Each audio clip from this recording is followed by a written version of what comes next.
Welcome to the WRAL Daily Download. I'm Julian Grace, and today we're going to switch gears just a little bit. We're doing a deep dive conversation with WRAL reporter Leslie Moreno. But it's not a conversation about a topic Leslie has been covering. It's about Leslie herself.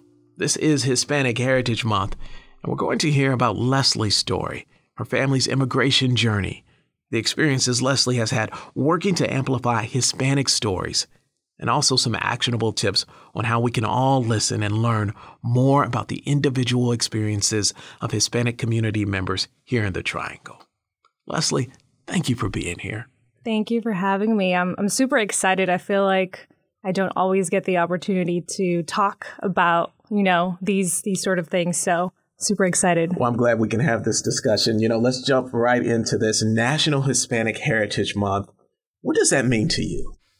Honestly, it's a chance for me to honor, remember, and celebrate the sacrifices my parents, my family made. A lot of people don't know this, but my dad came to America over 30 years ago, crossed the border walking, hid in the trunk of a car to get to Chicago. He was 17, no English, no idea where he was going to work, where he was going to live, but he knew that, he wanted to have a better life and give his family a better life. So he came here, and because of that, I'm sitting where I am. I can tell just seeing the beam in your eyes. Your daddy gives you a sense of pride. What does that mean to you, just knowing the struggle that he went through for you to have the opportunities you had? It's really special. I'm the first generation here, so I feel like I have a sense of responsibility to do something great with my life because, 30 years ago, it was dangerous. It was really dangerous to cross a border, and it's expensive. Not everyone can do it. So just kind of imagining the sacrifices and what he had to go through to get here. For me to be here is overwhelming, is special. And I just feel like I have to, work hard and be the best because I'm representing him, everyone. Okay, I did a little research and I was checking out your bio, and one thing that you state is that you love to give people a voice and a chance to be heard.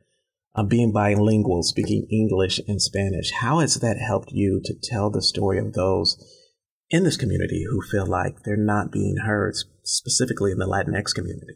Yeah, that was a big thing growing up. I'm from Chicago, and I didn't always see people who looked like me on TV.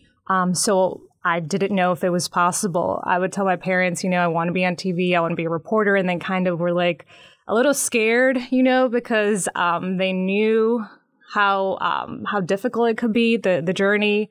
I think that's something that's always pushed me. Growing up, my parents didn't always have, I taught them English. So growing up, I would go to school, come back, and quiz them. We would make flashcards. I helped them with their citizenship test after they would come home from work.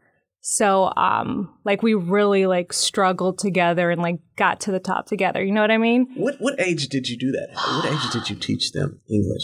I can't remember. I was very young because I remember I would go to school. We would go take my mom to work, and me and my dad would wait for her in the car, and I would quiz my dad. And then my mom would come out of work. We would go home, and then my dad would go to work.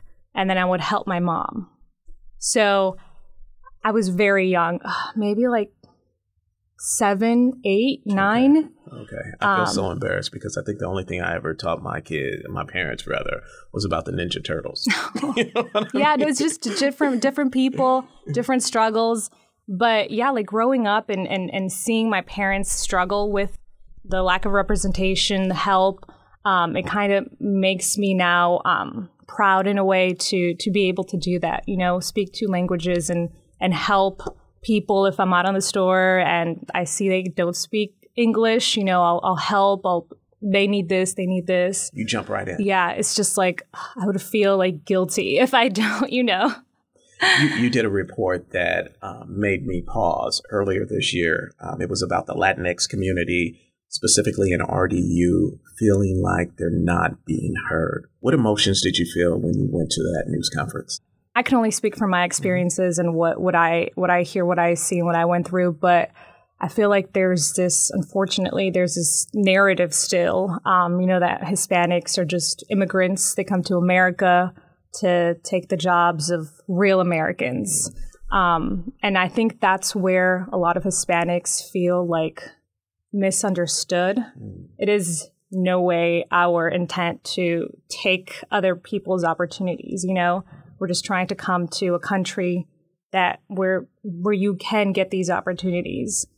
We want to better our lives just like everyone else. So I think that's where people feel, misunderstood, like they're not represented.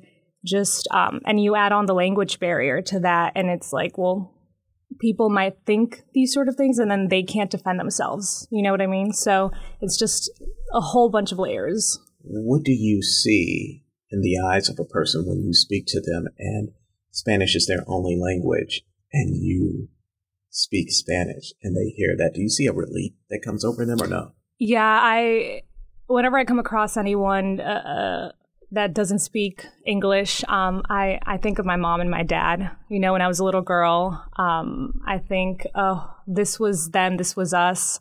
Now I can help them. And when I feel like they can tell I'm Hispanic or I'm Mexican, and they kind of look to me to help.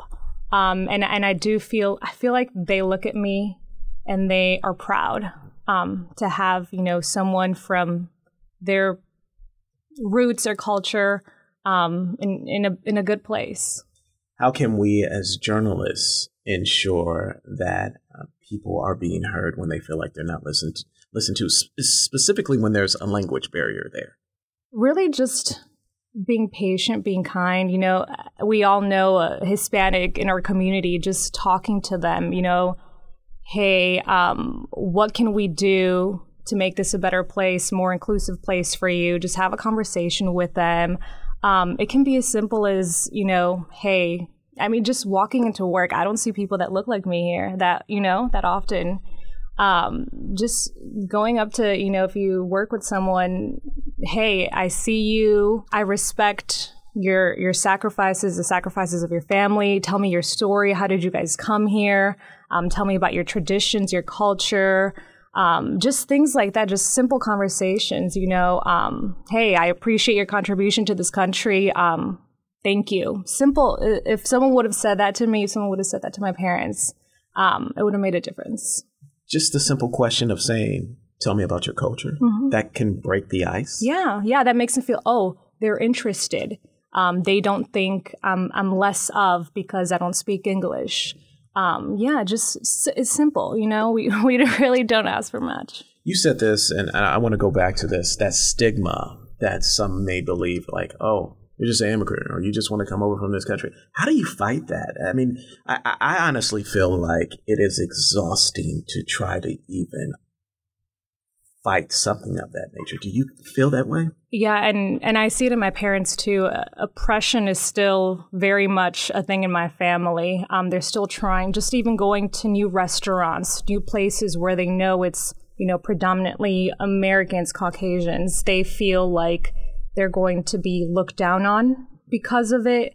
I remember growing up, I went to a predominantly white school, and when people didn't want to be my friends, when I wasn't invited to parties, I would think in the back of my mind, I would be like, is it because my parents don't speak English? Is it because I'm not white? And it's something, it's always in the back of your mind. Yeah. All right, Leslie, you have said a lot, and we are not done. I think this is a great place to take a break. We'll be back right after the break with more from Leslie Moreno. And the question I will pose next is, how do we honor National Hispanic Heritage Month? That's the question next on the floor when we come back.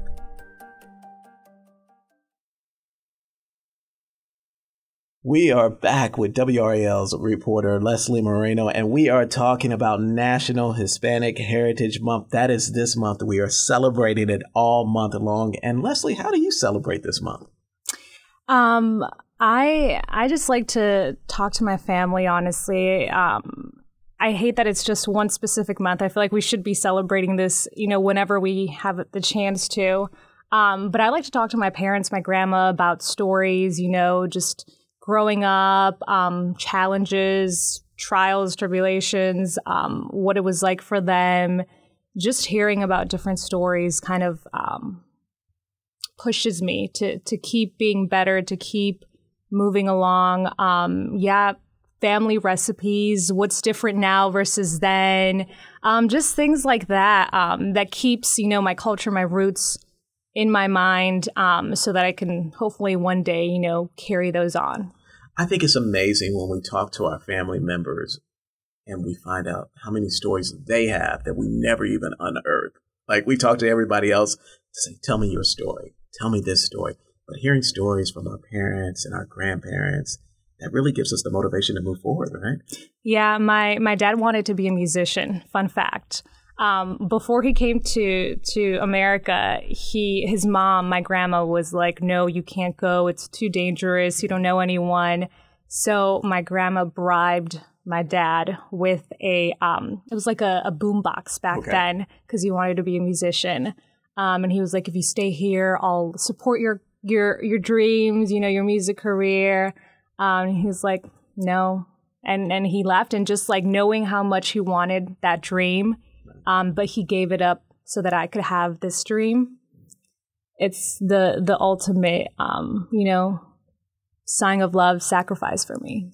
As an African American, whenever it is Black History Month, what always surprises me and impresses me is when I go to the museums and I see a lot of people there that don't look like me. How can we celebrate this month from the outside? For those of us that may not know much about the culture, how can we educate ourselves through that process? Yeah, it's such a hard question, because I feel like we are still trying to be okay with being here, and maybe other people being uncomfortable with us being here. Just for example, Cinco de Mayo, we don't celebrate that. That's not really I found that out just 2 years ago. Yeah, we don't. Our day is September 16th. That's Mexican Independence Day. But Cinco de Mayo, it's just a regular day for us. And I feel like people, tacos, tequila, sombreros, a lot of this stuff is sometimes insulting to us. We're much more than tacos and tequila. But just, really ask questions like, what are we contributing to the country? What's our history? Where do we come from? What do we celebrate? Just things like that, open your mind. You learn things, and maybe next time you see someone out at the grocery store or something, you can connect better, or you can understand better, Yeah, I always feel like that's kind of like someone coming up to me and saying, oh, you love basketball and hip hop. Actually, I do love basketball and hip hop, but there are other things that I like as well, too. Yeah. And there's so much more diversity there. So I think it also starts with, like you stated, educating ourselves and going beyond what might be socially cool. Like, oh, yeah, I just want to participate in Cinco de Mayo, and I did this. It's like, no, it's more than that. Let's go to a museum. Let's find out about something culturally going on in the Latinx community. Just show up too, right? Mm-hmm. Yeah, just show up, have a conversation, listen, ask questions. It's super simple, I am glad also that you are working on a piece for National Hispanic Heritage Month. What are you doing specifically? We're going to be talking to someone in the Hispanic community. She's kind of been helping with interpretation, translating, things like that.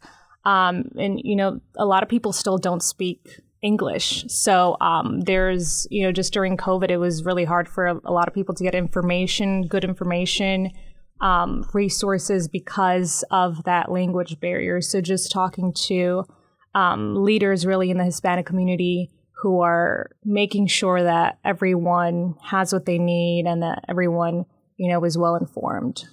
Do you ever feel that burden in like our editorial meetings or just day to day to make sure the Latinx community is being thought of, that their stories are being brought up and it's being articulated in an effective way? Yeah, I feel like because our viewership isn't, per se predominantly Hispanic. We do have, I think, a Spanish channel here. A lot of the times their stories are not, around that sort of culture. It's of course, hard to make sure that, Hispanics are getting we don't, how do I say this? We don't tailor our newscast to that demographic per se. So it's kind of hard to, I'm the only Hispanic on air here. And it's hard to find a good balance of, I want to, help both, but I still want to make sure I'm doing my job. So, even going out and when I talk to people, Hispanics, they're scared to go on camera.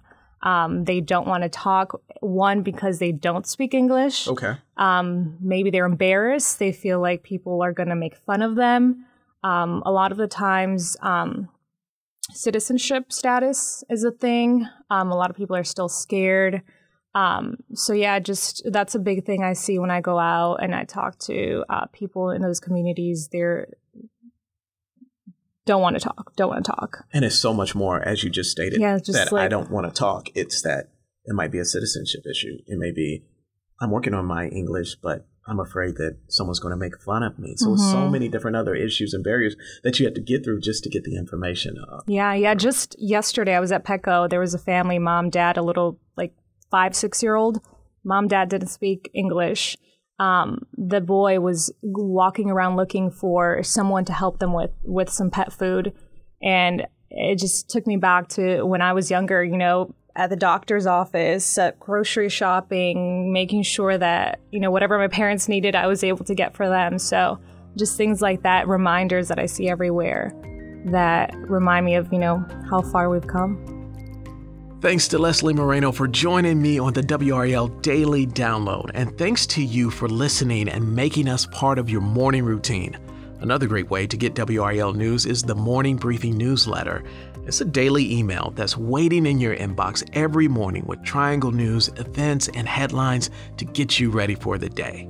Sign up at WRAL.com/newsletter.